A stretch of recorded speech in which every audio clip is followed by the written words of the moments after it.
noite, meu irmão, boa noite, minha irmã. Seja bem-vinda mais uma vez ao nosso tempo aqui, nosso culto de oração, que fazemos todas as terças.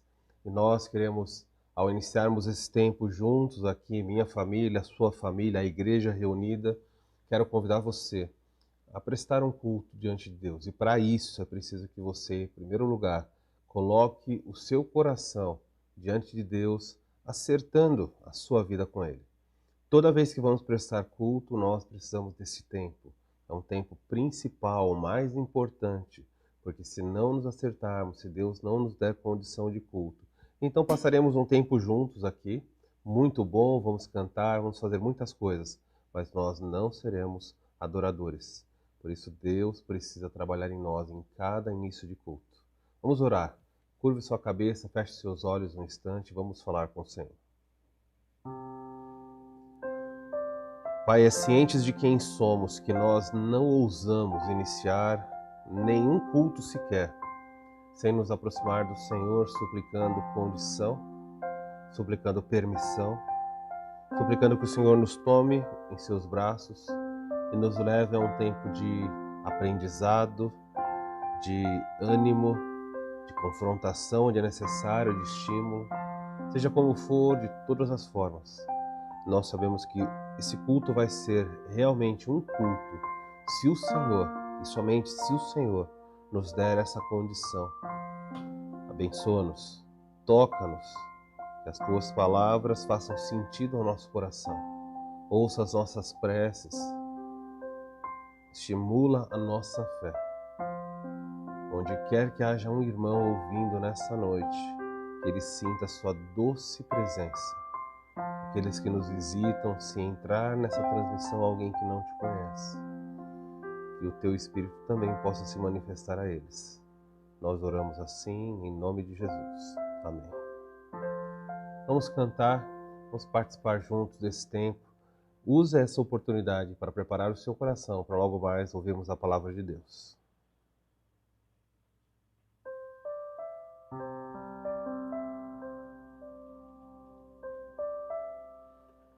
HCC número 546, Dá-me Tua visão, Senhor.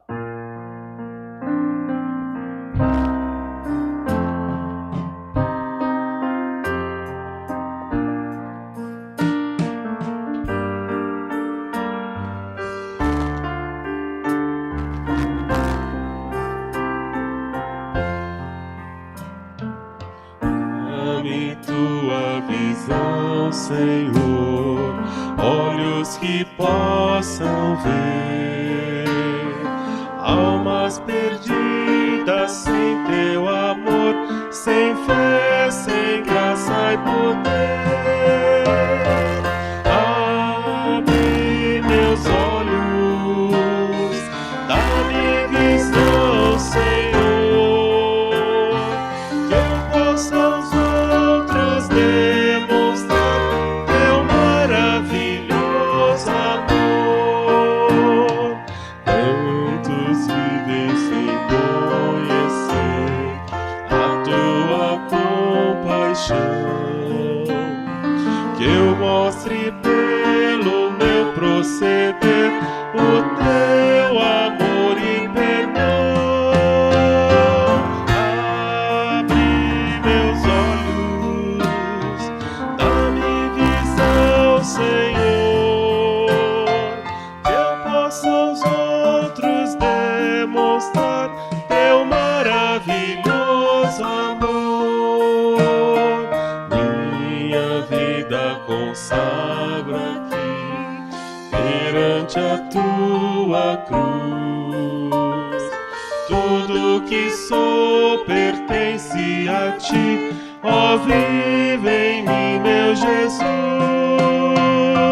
Abre meus olhos, dá-me visão, Senhor, que eu possa aos outros demonstrar Teu maravilhoso amor.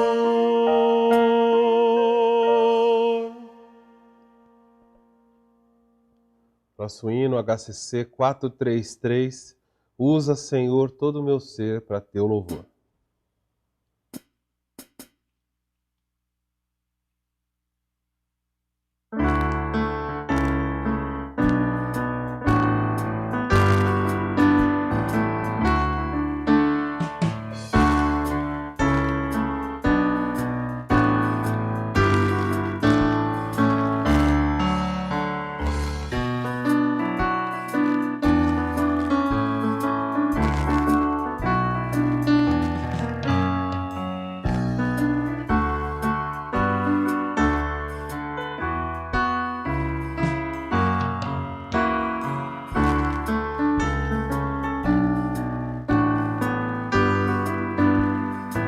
cantar juntos. Usa, Senhor, todo meu ser pra teu louvor. Mãos, pés e voz, tudo consagra a ti. Não há no mundo nada melhor que dia a dia trabalhar por Jesus. Por isso tudo te entrego, ó Deus, enquanto neste mundo eu viver. Usa, Senhor, todo meu ser pra teu louvor. Mãos, pés e voz, tudo consagra a ti. Não há no mundo nada melhor que dia a dia trabalhar por Jesus. Por isso tudo te entrego, ó Deus, enquanto neste mundo eu viver. Usa, Senhor, todo meu ser pra teu louvor. Mãos, pés e voz, tudo consagra a ti.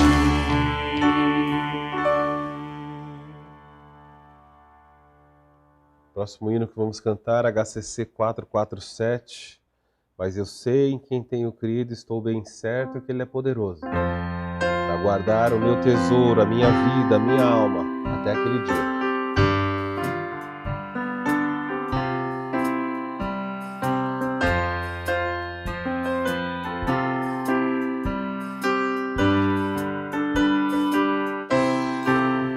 Não sei por que de Deus amor a mim se revelou, por que razão o Salvador na cruz me resgatou.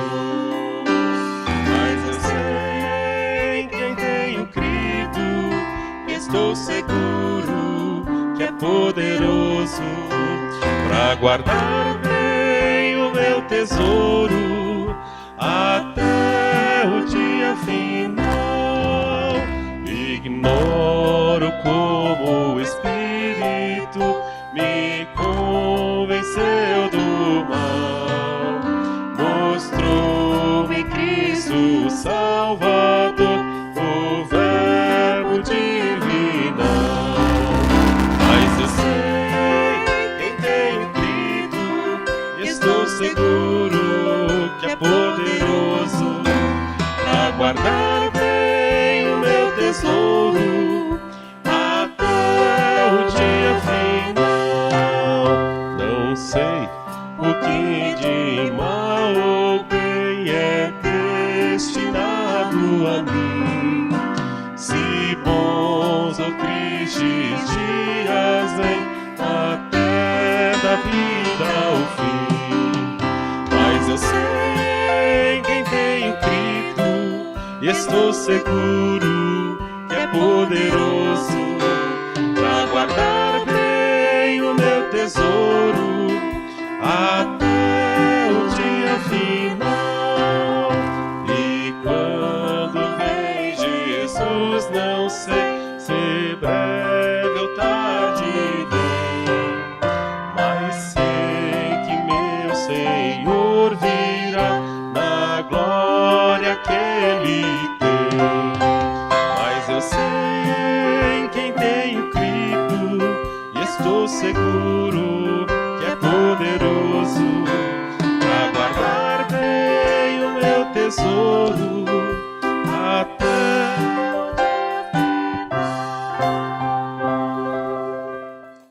O vídeo já vai começar, mas antes, não se esqueça de se inscrever e ativar as notificações. Irmãos amados, Deus está neste lugar e Ele é digno de toda adoração. Ele é a razão da nossa vida, Ele é a nossa esperança, Ele é a nossa alegria, Ele é a nossa paz, Ele é a nossa justiça. Ele é o Deus dos nossos pais, Ele é o Deus da nossa vida, Ele é o Deus dos nossos filhos, Ele é Deus de geração em geração. Eu quero convidar você para abrir sua Bíblia comigo no livro de Ruth. Livro de Ruth, capítulo 1. Nós vamos fazer a leitura de todo este primeiro capítulo, deste fascinante livro do Antigo Testamento. Livro de Ruth, capítulo 1. Eu peço que você, após a leitura, não feche sua Bíblia. O livro de Ruth fica logo depois de Juízes, aqui na minha Bíblia, na página 249. Eu não sei se isso ajuda aí na localização. Ok?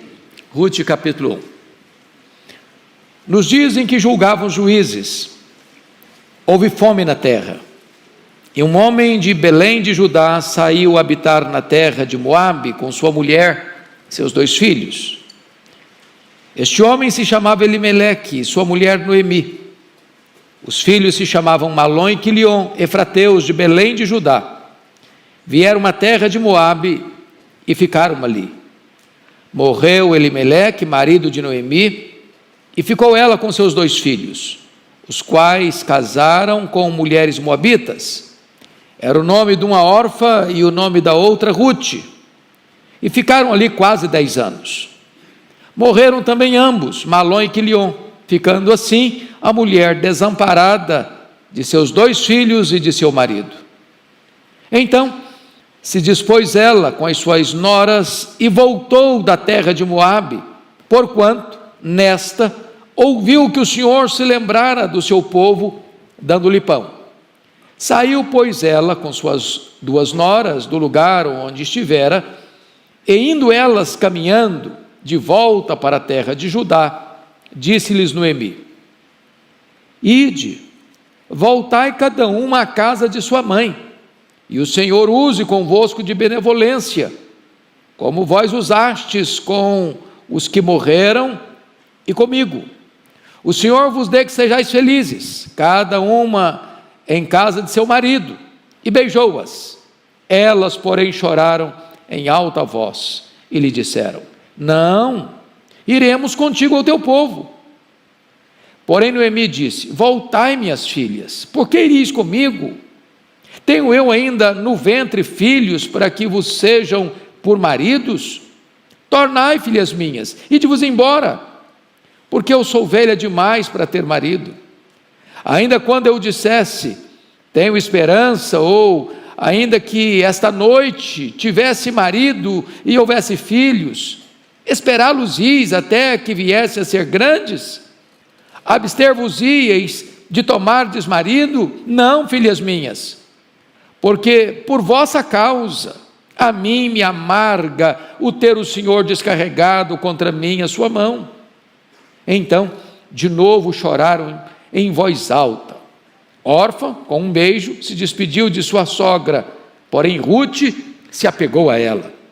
Disse Noemi: Eis que a tua cunhada voltou ao seu povo e aos seus deuses, também tu volta após a tua cunhada.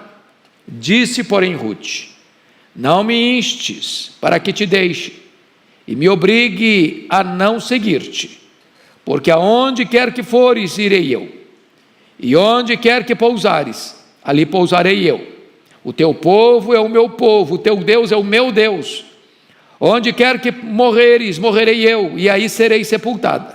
Faça-me o Senhor o que bem lhe aprouver, se outra coisa que não seja a morte me separar de ti. Vendo, pois, Noemi que de todo estava resolvido a ir com ela, deixou de insistir com ela. Então ambas se foram, até que chegaram a Belém. Sucedeu que, ao chegarem ali, toda a cidade se comoveu por causa delas, e as mulheres diziam: Não é esta Noemi? Porém ela lhes dizia: Não me chameis Noemi, chamai-me Mara, porque grande amargura me tem dado o Todo-Poderoso. Ditosa eu parti, porém o Senhor me fez voltar pobre. Porque, pois, me chamareis Noemi, visto que o Senhor se manifestou contra mim, e o Todo-Poderoso me tem afligido? Assim voltou Noemi da terra de Moabe, com Ruth sua nora, a moabita. e chegaram a Belém no princípio da cega da cevada. Irmãos, eu gostaria de pensar com vocês nesta noite sobre o tema a vitória sobre os traumas da vida. A vitória sobre os traumas da vida. Eu creio que de todas as histórias bíblicas, esta é uma das mais dramáticas. Noemi recebe esse nome, e esse nome significa ditosa, feliz, bem-aventurada. Mas a história de Noemi é marcada por grandes desalentos, grandes infortúnios, grandes perdas, grandes traumas. Parece que o nome dela não combina com a história dela. Noemi viveu no período mais turbulento da história de Israel, no período mais instável, política, econômica, moral e espiritualmente, um longo período chamado período dos juízes. Ela viveu dentro desse período, de muita instabilidade, onde inimigos invadiam Israel, saqueavam suas propriedades, tomavam suas colheitas, oprimiam o povo, e então o povo chorava e lamentava e clamava, e Deus mandava um libertador, e Deus trazia alívio para o povo, mas o povo se esquecia de Deus de novo, e outros inimigos eram levantados para oprimir o povo, e nesse ciclo o povo ficou durante 330 anos. Pois bem, foi nesse tempo de insegurança para as famílias, nesse tempo de apostasia religiosa que Noemi viveu. Então, com a Bíblia aberta comigo no texto, eu gostaria de tecer algumas considerações dentro desse tema, como você pode ter vitória sobre os traumas da vida. Primeira coisa que eu quero destacar é que nós precisamos enfrentar os dramas da vida. Eles existem. Nós não estamos blindados, nós estamos sujeitos. Os dramas chegam, nem pedem licença, às vezes invadem a nossa vida, sem aviso prévio. E eu gostaria de elencar aqui, quais foram os dramas que Noemi viveu. Primeiro drama, ela viveu o drama da pobreza. Olha comigo o verso 1, nos dias em que julgavam os juízes, houve fome na terra. Veja bem que esta fome, ela alcança gente de todas as classes sociais. O contexto do livro mostra que Noemi era uma pessoa de posses, que ela era de uma família que tinha posses, mas a fome chegou. A Bíblia não descreve se foi uma seca, se foi uma invasão de um inimigo. A Bíblia não descreve o motivo, a causa desta fome, mas o certo é que as pessoas estão sem pão. Mas é muito curioso que Belém, onde ela morava, vocês todos sabem que a palavra Belém, no hebraico, Betlehem, literalmente significa a casa do pão. Não tem pão na casa do pão. Belém é uma mentira. Belém faz uma propaganda enganosa. A casa do pão só tem propaganda de pão, só tem fornos vazios, prateleiras vazias, receita de pão, mas não tem mais pão. A fome impera lá. E sabe, irmãos, a fome é um dos grandes dramas da vida. Eu não sei quantos de vocês já leram o livro Em Busca de Sentido, do Viktor Frankl, pai da logoterapia, um judeu que sobreviveu a um campo de concentração nazista. E ele relata que as conversas que existiram lá dentro dos campos de concentração não eram sobre liberdade, não era sobre família, não era sobre os sonhos de saída daquele local.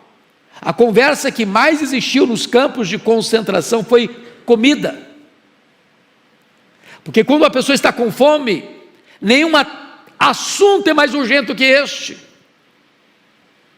Belém está com fome, e para fugir da fome, essa família sai de Belém. As pessoas estavam procurando pão, E precisaram então, e entenderam que tinha que fugir, tinha que sair. Esse é o primeiro drama, o drama da fome, o drama da pobreza.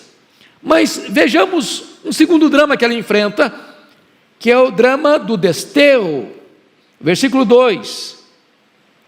Vejam vocês, que está escrito aí que Elimeleque, sua mulher Noemi, seus filhos Malom e Quilion, vieram à terra de Moabe e ficaram ali. Ou seja, você quer sair do espaço geográfico onde a crise está mostrando a sua carranca. A crise chegou, encurralou, entrincheirou, sitiou você, diz: aqui eu não posso ficar, eu tenho que me mexer, eu tenho que sobreviver. E para onde eles vão? Eles saem de Belém.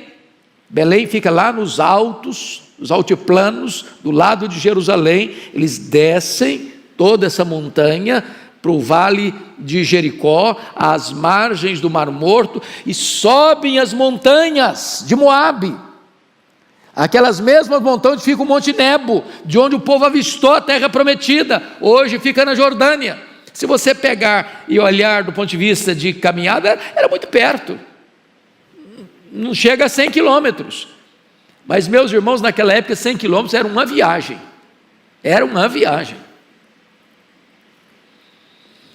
O curioso é que esse drama de fugir nem sempre é o melhor enfrentamento de uma crise.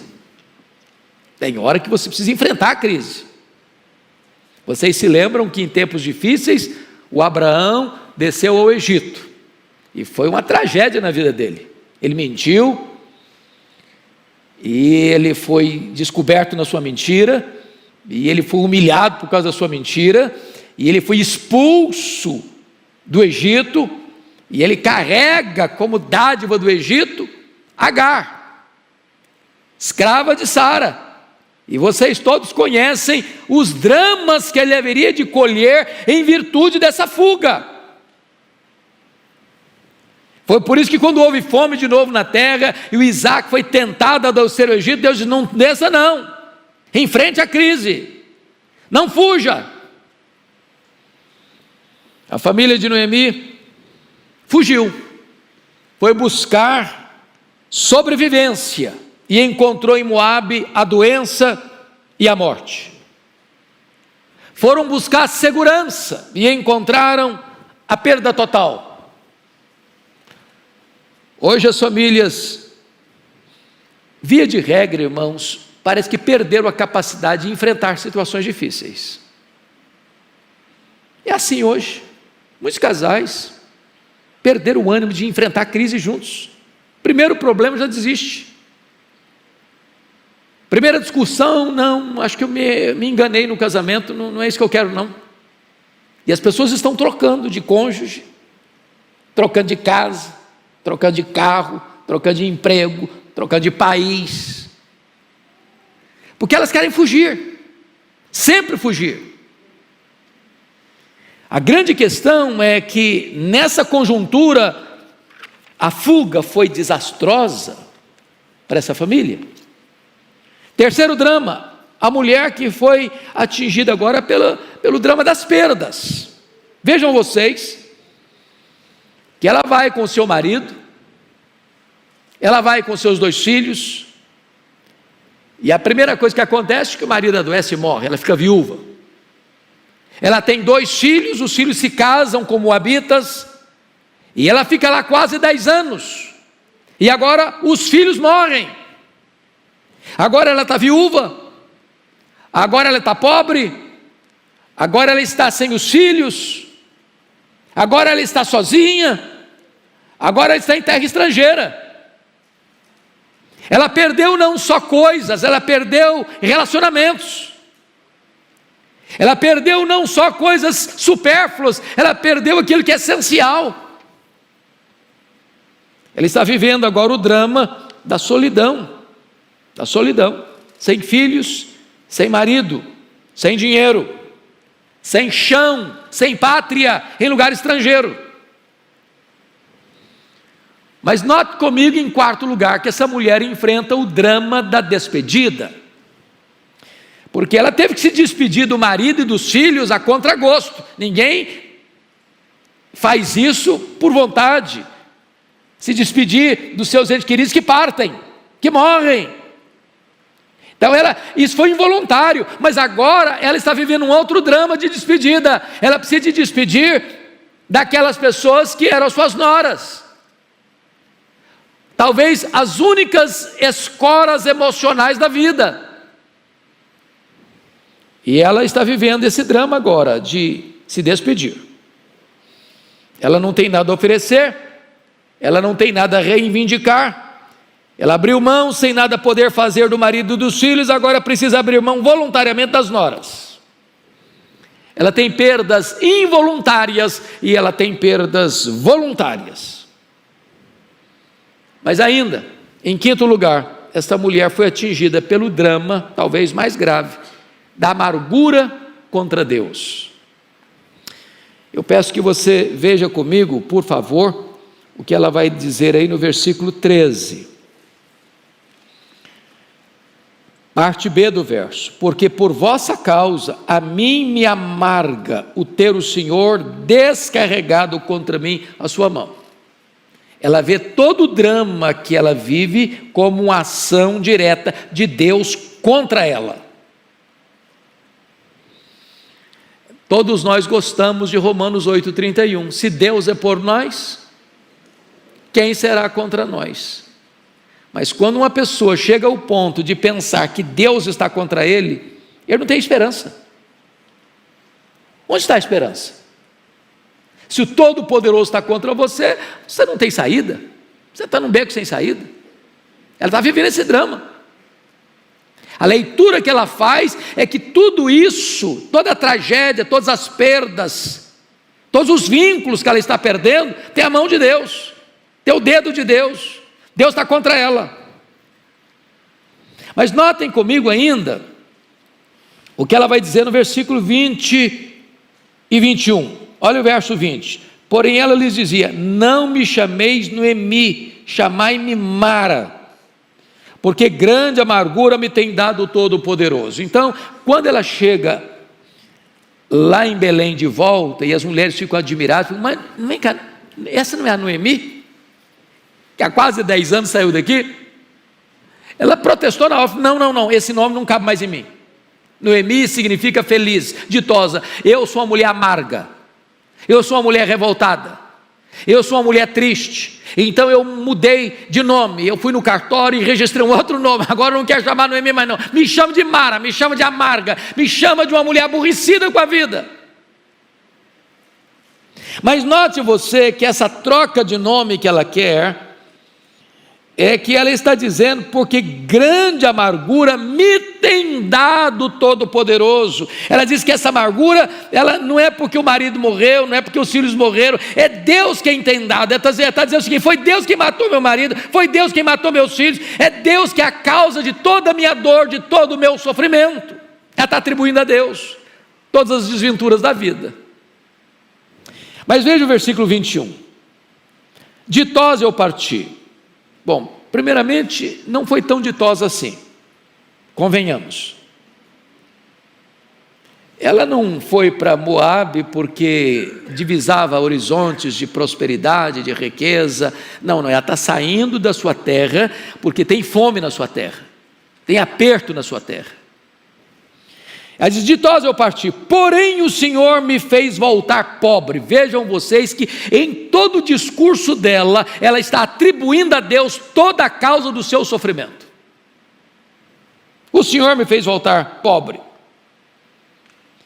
Por que, pois, me chamareis Noemi, visto que o Senhor se manifestou contra mim e o Todo-Poderoso me tem afligido?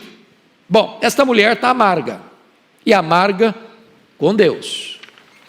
Então, irmãos amados, essa é uma situação muito difícil na vida, quando a pessoa olha para circunstâncias carrancudas e diz que Deus é o culpado, Deus é o culpado, Deus é o culpado, Deus é o culpado, Deus é o culpado. Esse é o drama dessa mulher. Bom, vamos ao segundo ponto então, que é a maneira de se libertar desses traumas. Como se libertar desses traumas da vida? Primeiro ponto: quando a visão do todo estiver pessimista, tire os olhos do geral e coloque os olhos no particular. O quadro geral, a foto aérea, é de pessimismo. É de pessimismo. Saiu da terra, deixou para trás família, amigos, vai para uma terra que é hostil. Se você perceber, os moabitas sempre foram hostis ao povo de Israel, tinham outros deuses. Chega lá, marido morre, os filhos morrem, ela fica viúva, pobre, velha, sozinha, terra estrangeira. Agora tem que se despedir. Uma das noras volta, e ela está olhando o panorama geral. Mas será que está acontecendo coisa boa? Será que tem coisa boa nessa tragédia toda acontecendo? Primeiro, ela está viva. Segundo, ela construiu relacionamentos. Vejam vocês que as noras trataram bem tanto o marido quanto os filhos que morreram e se apegaram a ela. Isso aqui para mim é uma lição fantástica, porque vejam vocês que teve relacionamentos saudáveis. Saudáveis. Não é coisa boa isso? Você constitui uma família, e mesmo diante da tragédia da morte, essas duas noras respeitam a sogra, amam a sogra, se dispõem a voltar, ir com a sogra para a terra dela. Tem coisa boa acontecendo no meio da tragédia. O apego de Ruth à sua sogra, pobre, velha, estrangeira, que não tem nada para oferecer, dentro da cultura, irmãos, dentro da cultura que uma mulher não podia ficar viúva sem descendência. Havia a lei do levirato, todo o contexto aqui é a lei do levirato. Mas não, por que vocês me acompanhariam? Eu estou velha demais para me casar, e ainda que eu casasse hoje, e tivesse filhos hoje, vocês não esperariam até crescer. Por que ele está falando? Que discurso é esse? Esse discurso é a lei do levirato. Por exemplo, quando um rapaz casava, e se esse rapaz casou, o filho mais velho, por exemplo, casou e morreu sem ter filhos, o irmão dele, o seguinte, tinha que casar com a viúva, para suscitar uma descendência ao irmão que morreu. Esse é o discurso dela. Vocês jamais esperariam, eu estou velha demais para casar, e se ainda que eu casasse hoje, e tivesse um filho hoje, até crescer para casar com você, é tempo demais. Eu não tenho futuro, está dizendo para as noras, eu não tenho futuro. Investir em mim é investir numa causa que não vale a pena. Mas apesar disso, Ruth valoriza, Ruth demonstra amor, demonstra carinho, demonstra cuidado com a sua sogra. Tem coisa boa acontecendo, não é tudo que está ruim não é tudo que está cinzento não. Na sua casa tem problema, mas tem amor também, tem amizade também, tem respeito também, tem coisa boa acontecendo também. Segundo ponto, quando o seu coração estiver apertado de dor, olhe para a prodigalidade do amor das pessoas que estão ao seu lado. Irmãos amados, vamos ler em voz bem alta, clara, nítida, eloquente, os versos 16 e 17. Olha aí o que está escrito. Você pode ler comigo então? Vamos juntos? Disse, porém, Ruth: não me instes para que te deixe, e me obrigue a não seguir-te. Porque aonde quer que fores, irei eu, e onde quer que pousares, ali pousarei eu. O teu povo é o meu povo, o teu Deus é o meu Deus. Onde quer que morreres, morrerei eu, e aí serei sepultada. Faça-me o Senhor o que bem lhe aprouver, se outra coisa que não seja a morte me separar de ti. Irmãos amados, eu acho isso aqui impressionante, porque estas palavras são muito citadas em cerimônias de casamento. Só que aqui não é uma menina, uma moça, uma noiva, dizendo para o seu noivo, seu amado, no altar: onde quer que tu fores, irei eu, onde quer que pousares, ali pousarei eu, o teu povo é o meu povo, o teu Deus é o meu Deus, faça-me Deus o que aprouver, se não outra coisa que não a morte me separar de ti. Não, isso não é uma confissão de amor de um rapaz para uma moça, ou de uma moça para um rapaz. Essa é a confissão de amor de uma nora para uma sogra velha, viúva, pobre, estrangeira.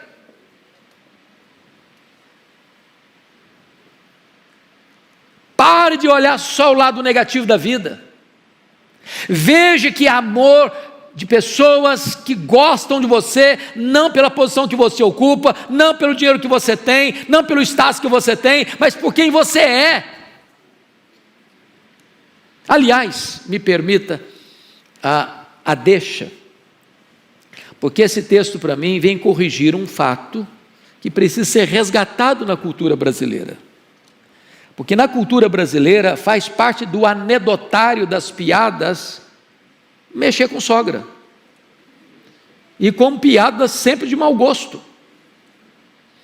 E vocês sabem que às vezes por trás de toda brincadeira se sedimenta uma ideia,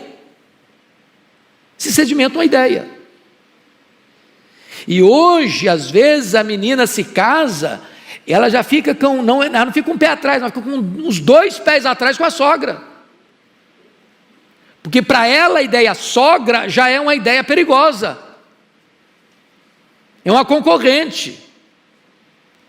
E aqui esse texto está nos mostrando que é possível você costurar uma relação de amizade, de afeto, de respeito entre nora e sogra, entre sogra e nora,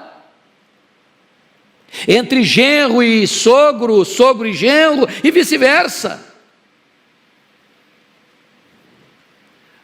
Nós, povo de Deus, pelo menos não deveríamos contribuir com esse anedotário de piadas sem graça, porque certamente o padrão de Deus é esse aqui, esse é o projeto de Deus. Então, se você está com um cenário geral complicado, olhe para perto, veja quanta gente gosta de você, dentro da sua casa, dentro da sua família, dentro do seu círculo de amigos. Isso ajuda você a valorizar a vida. Pois bem, queridos, eu gostaria de olhar um terceiro aspecto.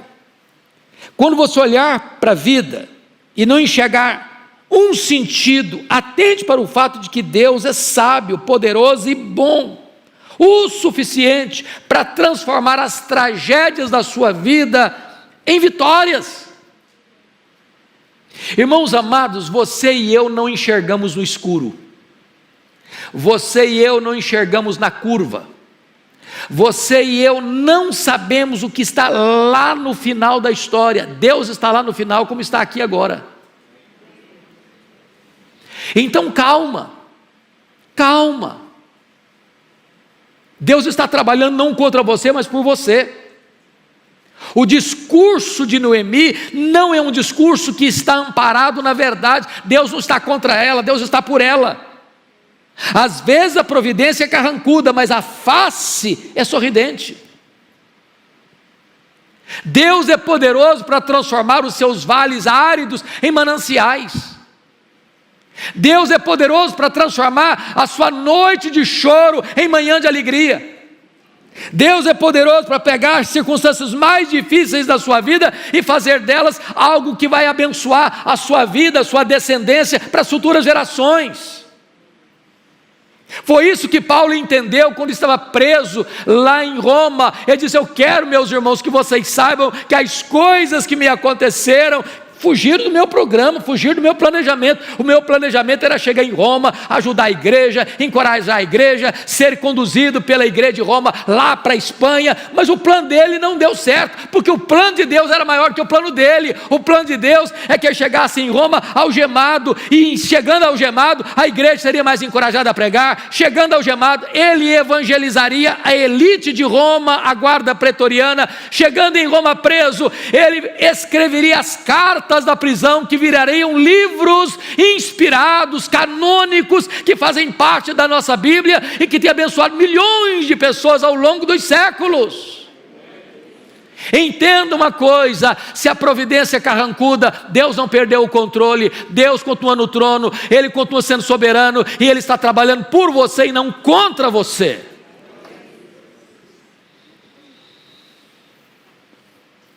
Eu fico olhando a história e vendo por que Deus permitiu que John Bunyan ficasse preso 14 anos. É porque, de outra sorte, possivelmente eu não escreveria O Peregrino. Porque Deus permitiu que Paulo fosse preso, porque de outra sorte nós não teríamos as cartas da prisão. Porque Deus permitiu que João ficasse na ilha de Patmos, preso, degradado, numa colônia penal, porque de outra sorte talvez nós não teríamos Apocalipse. Olha para a vida na perspectiva da soberania de Deus, para que as circunstâncias não tirem a sua alegria. Deus está no trono, e Deus está no controle, e Ele é seu Pai, e Ele é bom, e Ele é soberano, e Ele está trabalhando por você e não contra você. Bom, mas me permita terminar com o último ponto agora, que são os princípios para a vitória diante da incerteza do futuro. Primeiro princípio: nos momentos imprevisíveis, não se dê por vencido prematuramente. Olha o verso 8 comigo. Disse-lhes Noemi: ide, voltai cada um à casa de sua mãe, e o Senhor use convosco de benevolência, como vós usastes com os que morreram e comigo. Ele está dizendo o seguinte: olha, eu não tenho futuro, investir na minha vida não dá certo. Se vocês me seguirem, vocês estão selando o destino de vocês como destino de fracasso. Eu estou velha, não posso me casar de novo, e se casasse e tivesse filhos, é muito tempo para vocês esperarem. Então, me seguir é uma furada. Noemi está decretando o fracasso antecipadamente. Ela acha que ela está no controle. Vamos pensar nisso um pouquinho? Eu fico olhando o Abraão, por exemplo. Quem olhasse o Abraão, que mudou de nome, aliás, ele não mudou não, Deus mudou o nome dele com 99 anos. Você não vai chamar Abraão mais não, você vai chamar Abraão. E Abraão não é só um grande pai, é o pai de uma grande multidão. E aí alguém se aproxima dele e pergunta: e aí, você que é um pai de uma grande multidão, quantos filhos você tem? Não tem ainda não. Com 99 eu não tenho filho ainda não, e você está chamando de pai de uma multidão? Você está louco, envelheceu, endoidou, perdeu o juízo. Imagine você, um homem que era pós-doutorado na mais influente universidade do mundo da época, Moisés, todas as ciências do Egito, 40 anos, troca o bastão do poder por um cajado de pastor, afatado, uma aposentadoria precoce, com as mãos calejadas, com a pele tostada de sol, fracassou. Mas aquele cajado seria o instrumento que Deus iria fazer e envergar o mais poderoso império do mundo. Pense comigo, quem fosse lá no tanque de Betesda e visitasse aquele paralítico. Quantos anos está aqui, filho? 38 anos. Não tem mais chance não, mais esperança não, até Jesus encontrar com ele e mudar a história dele. Tem gente hoje que parece que já está com o destino selado, até que Jesus encontre com ele, e a história dele muda. Ele se levanta, ele é curado, ele é liberto, ele é transformado. Eu fico imaginando quem olhasse para aquela mulher hemorrágica, 12 anos, gastando todo o dinheirinho que entrava no orçamento dela com a medicina, e cada dia ficando pior. Para você não tem mais jeito não, minha filha, agora acabou, tudo que a medicina sabia, já usou e não resolveu, mas até o dia que ela pôs a mão na hora das vestes de Jesus, ela ficou curada. Não entregue os pontos, não se dê por vencido antes da hora. Deus ainda está escrevendo a sua história, e Ele pode transformar as suas tragédias em triunfo, em nome de Jesus. Segunda coisa, na tribulação, meu irmão, não perca a esperança. Olha comigo o versículo 12: tornai, filhas minhas, ide-vos embora, porque sou velha demais para ter marido. Ainda quando eu dissesse tenho esperança, ou ainda que esta noite tivesse marido e houvesse filhos, esperá-los-is até que viessem a ser grandes. Irmãos, às vezes a gente que é muito pequeno, com a visão muito curta, acha que só a gente sabe o que vai acontecer, e a gente acha que nós temos o segredo da vida. Eu só enxergo isso. Mas Deus tinha outro plano. Deus tinha outra proposta, Deus tinha outra receita, Deus tinha uma outra alternativa. Eu quero dizer para você que Deus é muito mais criativo que você. Deus é mais sábio que você. Tem hora que você pensa que só tem saída aqui. Não, se não for por aqui não tem jeito. E Deus está, meu filho, eu estou enxergando outra porta. Eu abro porta, eu fecho porta. A porta que eu abro ninguém fecha. Calma, calma. Tem esperança. Você não está vendo saída não está vendo saída para a sua vida, para o seu casamento, para os seus filhos, para a sua empresa, para a sua vida pessoal. Meu irmão, Deus é poderoso para abrir uma nova fronteira na sua história.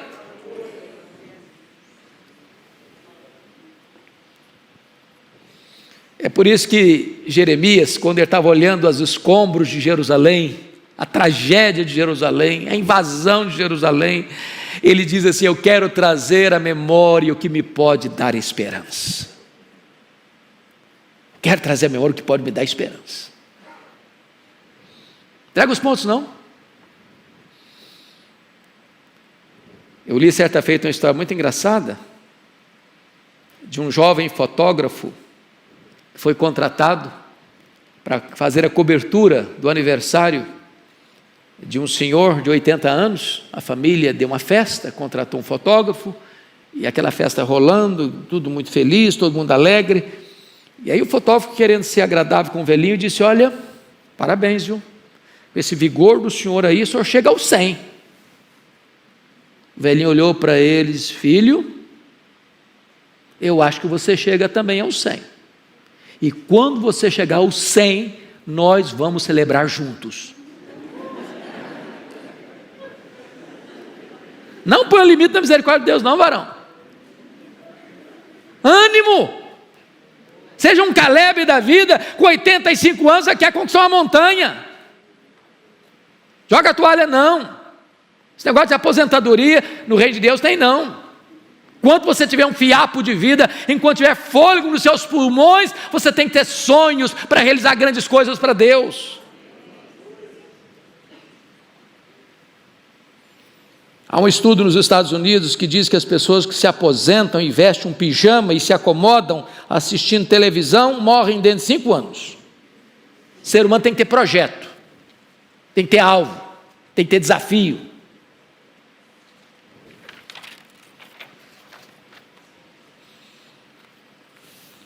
Terceiro ponto: não creia, meu irmão, que toda tribulação é maldição de Deus. Versículo 13.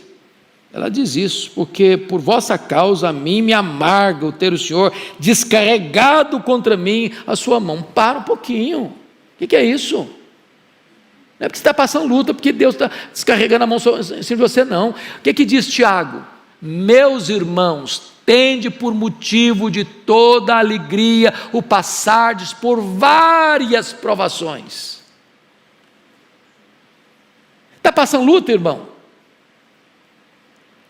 A pergunta não é: Deus está contra mim, Deus está me castigando, Deus está pesando a mão na minha vida, Deus está pesando a mão na minha família, e fica amargo, e reclama de Deus, e murmura contra Deus. Por que Deus está permitindo você passar por isso? Como você pode glorificar a Deus nesse sofrimento? Como é que você pode se alegrar no meio desse sofrimento? O sofrimento vai passar, é passageiro, é variado sim, mas é pedagógico. Deus está trabalhando em você, para depois Deus trabalhar através de você. Quarto lugar, quando enfrentar circunstâncias difíceis, creia que Deus está no controle. Irmãos, olha comigo o verso 21, essa declaração de Noemi não é verdadeira. Ditosa eu parti, porém o Senhor me fez voltar pobre. Por que, pois, me chamareis Noemi, visto que o Senhor se manifestou contra mim e o Todo-Poderoso me tem afligido? Não é verdade isso aqui não. Isso aqui é fruto de um coração amargurado, de uma mente que está pessimista demais. A relação automática aqui entre sofrimento e punição de Deus, irmãos, é uma leitura errada de Noemi. Muitas vezes o nosso sofrimento foi plantado por nós mesmos. Decisões erradas, escolhas erradas. Devia ter ficado e saiu. Devia ter enfrentado a crise em vez de fugir dela.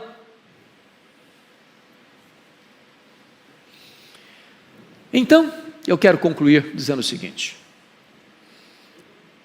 Noemi pensou que estava acabado, mas o jogo não tinha terminado ainda. Deus haveria de mudar o placar. Eu fico imaginando na saga esportiva brasileira, e é claro que é contra nós, mas vale a pena pensar. 1950, se eu fosse um uruguaio e estivesse no Maracanã, no dia 16 de julho de 1950, eu iria pensar: estamos perdidos. O Brasil celebrava a vitória antecipadamente. Tinha 198 mil torcedores no Maracanã. O Brasil só precisava de um empate. E entrou em campo, fez 1-0 no primeiro tempo. Mas o jogo não tinha terminado. E o placar foi mudado. E o Uruguai saiu campeão do mundo.